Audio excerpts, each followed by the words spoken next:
آج ہمارے تقریر کا عنوان ہے نماز، وہ نماز جو عبادتوں میں سب سے افضل ہے، وہ نماز جو ایمان کی پہچان، مسلمانوں کی شان ہے، وہ نماز جو ہر درد کی دوا،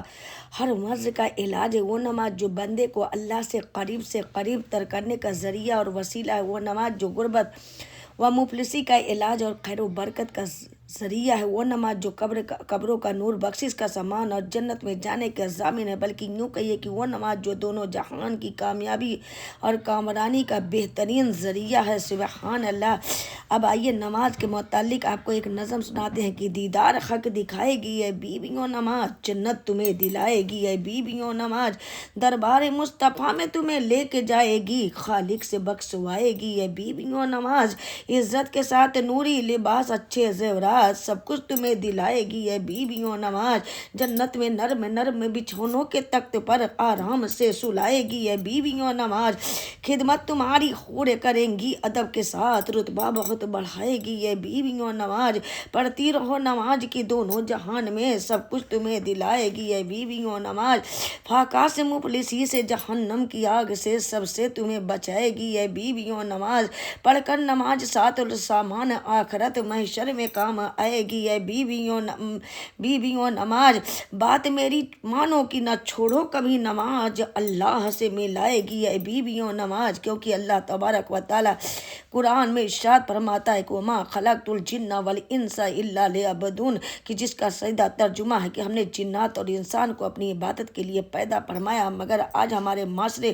سوسائٹی اور سماج کا بیشتر طبقہ نماز عبادات سے کافی دور نظر آتا ہے۔ نماز کی پابندی تو دور کی بات ہے، حیرت تو یہ ہے کہ ہمارے معاشرے میں 75% طبقہ، چاہے وہ مرد ہو یا عورت، بوڑھی ہو یا جوان، اسے تو یہ بھی نہیں خبر کہ ہماری نمازیں کتنی ہیں، کس کا کیا وقت ہے اور اس کے پڑھنے کا طریقہ کیا ہے، کون فرض اور کون واجب ہے، کون سنت اور کون نفل، نیز فرض اور واجب میں کیا فرق ہے، اور سنت اور نوافل کے کیا کیا احکامات ہیں۔ کیا یہ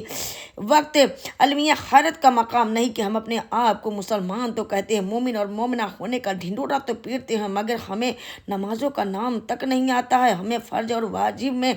فرق تک سمجھ میں نہیں آتا ہے، وہ کلمہ طیب اور شہادت جس کا اقرار ایمان کے لیے بے حد ضروری ہے، ہماری بعض خواتین کو صحیح سے پہلا اور دوسرا کلمہ پڑھنا بھی نہیں آتا ہے، بقیہ کلمے اور ایمان مجمل اور مفصل تو دور کی بات ہے، نیز ہمیں رسول اللہ صلی اللہ علیہ وسلم سے محبت کا دعویٰ تو ہے، مگر قاعدے سے درود و سلام پڑھنا نہیں آتا ہے، ہمیں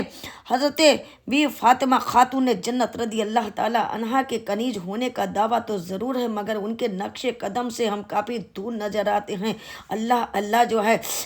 اللہ آپ ہی بتائیے کہ ہم کیسے مسلمان اور کیسی مومنہ ہیں۔ چنانچہ علامہ اقبال نے تو بہت پہلے ہماری صورتحال پر تعجب کا اظہار کرتے ہوئے کہا تھا کہ وضع میں تم ہو نصارہ تو تمدن میں یہود، یہ مسلمان ہیں جنہیں دیکھ کر شرمائیں یہود، یوں تو سید بھی ہو، مرزا بھی ہو، افغان بھی ہو، تم سبھی کچھ ہو، بتاؤ مسلمان بھی ہو۔ ابھی ہم نے کہا کہ آج ہم جو ہے نماز عبادات سے کوسوں دور نظر آتے ہیں نا، تو غور کریے گا، آج ہم نماز سے یعنی کوسوں دور نظر آتے ہیں، ہم ایسے نماز سے کوسوں دور نظر آتے ہیں، ہمارے کانوں میں روزانہ پنج وقتہ مؤذن کی صدا حی علی الصلاۃ اور حی علی الفلاح ٹکراتی ہے، مگر ہمارے بے خوفی کا علم یہ ہے کہ ہمارے سروں پر جوں تک نہیں رینگتی اور ہمیں ذرا برابر بھی اپنے رب کی نافرمانی کا احساس نہیں ہوتا، مگر یاد رکھیے بروز محشر آپ کو ایک ایک لمحے کا حساب و کتاب دینا ہوگا، اللہ کی پکڑ بہت سخت ہے، اس کی یعنی کہ پکڑ سے نہ کوئی بچ سکتا ہے اور نہ بچا ہے، تو بے نمازی قبر سے ہی عذاب میں مبتلا کر دیا جاتا ہے اور حشر کے بعد بھی وہ جہنم کی آگ میں جلے گا۔ لہذا اے اسلام کی غیرت مند شہزادیوں، جب ہمیں معلوم ہے کہ موت برائے کر اور آخر کار مرنا ہے، تو کیونکہ موت کو کس کو رستگاری ہے، آج ہماری کل آپ کی باری ہے، تو پھر آخرت سے بے خوفی کیسی، عذاب قبر سے آنکھیں بند کر لینا کیسا، اللہ کے خوف سے بے خوف ہونا کیسا۔ لہذا سنیے سنیے اور کان کھول کر سنیے کہ شاعر ہمیں کیا پیغام دے رہا ہے کہ جاگنا ہے تو جاگ لے، افلاک کے سائے تلے حشر تک سونا پڑے گا، خاک کے سائے تلے۔ یقین جانیے کہ اگر ہم نے اور آپ نے یعنی خلوص کے ساتھ اللہ کی عبادت کی جو ہے تو یاد رکھیے گا کہ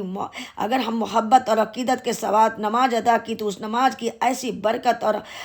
رحمت ہم پر نازل ہوگی، اس کی برکت سے آپ کے ہر کام بنتے نظر آئیں گے، دل کی تمام تر گندگیاں دور ہوتی نظر آئیں گی اور آپ کلم کلا رب کی